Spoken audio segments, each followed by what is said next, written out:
Alrighty, welcome back. Say less footy debrief time. Very late in the week, but hey, life's just like that. Last round of footy, round 27. Um, what can I say? Obviously, a lot of players got rested leading into the finals. A little bit of controversy around that. Heaps of talk around the Bulldogs and their training punishments and stuff. But the last round of footy, we got to see a lot of good young talent debuting. Jack Howarth from the Storm, plus the young winger. I'm not even going to attempt to say his name, but you know who I'm talking about if you're watching this channel. And if you don't, just go and have a look at the highlights from the Broncos Storm game. Now, Broncos got up. Obviously, both teams resting a host of players. I actually really like the look of the 27-year-old debutant for the Broncos who played 5'8". He was he just had some electric speed, and I mean, it's one thing that a lot of people talk about. You can't train speed. What was his name? Wow, bear with me 2 seconds. It was Josh Rogers. Obviously, there was a lot of talk around the hooker, Blake Moser, and played really good. The Melbourne player was Fa'alogo Sualavi. Look, apologies for your name, mate. You're an absolute superstar. And good to see Pappy back and firing. And I think he was actually the difference in this game. I look, obviously the Storm continues their hoodoo over the Broncos, but I think it's going to be a whole different kettle of fish going into the first round of the finals. Friday night we had Seagulls absolutely pumping the Tigers. The Tigers nothing to play for. A few players probably played their last games for Tigers there. Wash our hands, start again, fresh season next year. Lots and lots of young talent to look forward to in the Tigers. And I'll probably do a video about it after the finals, maybe in the off season, and just really unpack the West Tigers season and what we can sort of look forward to in the future. Seagulls for Jakey, 200 games, got a try. Also gave one to Gordy, and he didn't score in his first game. Cherry Evans, he is going to win the Dally M next year. Won't be this year, but you wait when Luke Brooks is next to him next year. Dale Cherry Evans will get it, and it looks like he's getting picked for Australia for Pacific Nations, which he absolutely deserves. He's a leader. A friend said to me the other day that they used to absolutely hate DCE, and I think now that he's matured, I think people are starting to like him a lot more. I feel like that sort of narrative around DC has changed, or maybe I'm just getting older and wiser. Anyway, on to the next game. Let's make this real short. Roosters Rabbitohs, the Book of Feuds, absolutely was a great game. Roosters stood up. The Roosters keep on winning. This Rabbitohs just now they can sort of just they've missed the finals from round 11.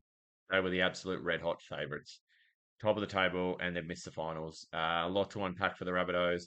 I just think that Wayne Bennett was the coach of the Rabbitohs, and the way Wayne Bennett coaches is a certain way, and there's a certain culture, and certain players fit into that.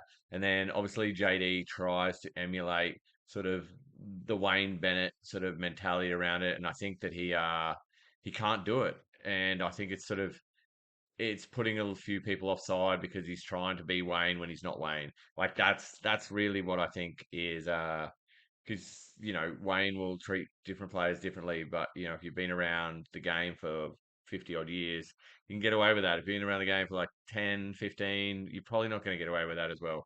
People are going to view your views differently. So heaps to unpack for the Rabbitohs in the off season. Roosters, are you believers? Are you actually going to make the grand final? Which I did tip at the start of the season, which a lot of people tipped at the start of the season, and I feel like it. I feel like they're probably going to get bounced out in the first round, but you never write off a Roosters team with that much talent in it. Warriors rested a lot of players against the Dolphins, and the Dolphins finished their season with a bang. They came in with the start of their season was absolutely fantastic.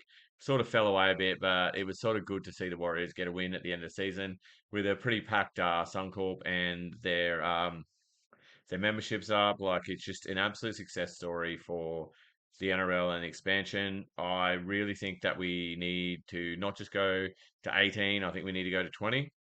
Um, People are like, "Oh my god, the talent's going to be spread so far," but I think it's actually going to make the game better because you're going to see your superstars, the ones that are, a rung above some certain players. They're going to be making breaks and scoring spectacular tries. That's what you want to see, and that's what puts bums on seats.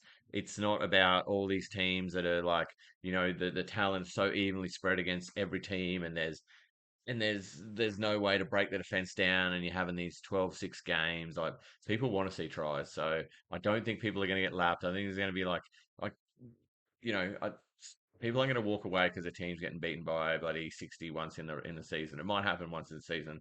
I don't think it's going to happen, five times in a season. Anyway, Dolphins, great season. Can't wait to see what they do. And I think what they did this season is going to help them attract players for next season. The Panthers just absolutely flex their muscle, bounce the Cowboys out. I really didn't see the Cowboys getting past the Panthers there. And they've really just sort of stood up and gone, hey, welcome to the finals, everyone else. Uh, Everyone says the Panthers are unbeatable. So many things happen. Look, Luai's already injured. What happens if Dylan Edwards and Cleary and, James Fisher Harris, Isaiah, injury, suspension, so much can happen. So, it's a week by week thing. The Panthers do look the red hots, but anything can happen in this game. The Knights keep marching on. That was their late game on Saturday over the Dragons. The Dragons are just so happy to have this season over and done with. The Knights, just everyone's smoky now. Like, can they be the first team to win from fifth position? Whoa, everyone's still getting around Kalen, and he has been absolutely fantastic. But their wingers, their halves, their hooker, their forwards, like everyone is just moving in the right direction. And the Knights have a home final. Like, that's absolutely amazing to think that they got there for 2 months ago. Holy, holy dooly. Knights could make some waves in this final series. Titans Bulldogs, absolute cricket score. Few late tries for the Bulldogs made it look closer than it was, but the Titans seemed like they were in control for most of the game. 34 to 30. Less said about the better. Titans will be better next year with Desi. And, the Bulldogs, I think there's going to be a big clean out there.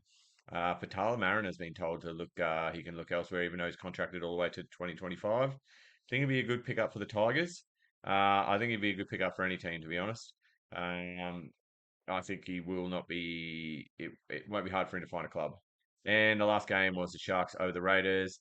It was a pretty even game until Sebastian Chris got sent off for just a crazy, crazy tackle. Um, Crazy spear tackle. You don't even see those anymore. Yeah, it looked ugly. Cattell was fine, but yeah, Sharks just steadying the ship, and then yeah, they come up against the Roosters, which will be an absolutely fantastic game this week. And yeah, Parramatta had the bye in the last round of the season. It must be so awkward, but I mean, early Mad Monday, I guess. Look, what a season! Like just to wrap up the whole season, I'm hoping to do like a breakdown of the whole season, but the NRL did fantastic with the draw, managing the buys. Just had competitive games every single week. Like it was absolutely fantastic. What a season! They're broken all records of people attending games up 20% across the board. Just there's so much more eyes on the product. There's so much more interest around rugby league, like the NRL and all of the teams and all of the players have done fantastic. And I think this final series is going to be absolutely nail biting. Can't wait. We'll keep doing the debrief over the final series. If your team's in there, absolutely fantastic. If they're not, jump on a bandwagon. As I've been saying for the last month, I'm on the Warriors bandwagon. Jump on a bandwagon. Just keep watching rugby league. It's absolutely fantastic, and it will continue into the Pacific Nations tournament after at the end of the season as well. I'll be back probably later tonight or tomorrow with my tips for the first round of the finals. Thanks for tuning in. Follow us on TikTok, Instagram. Follow us here, subscribe. Say less. Peace out.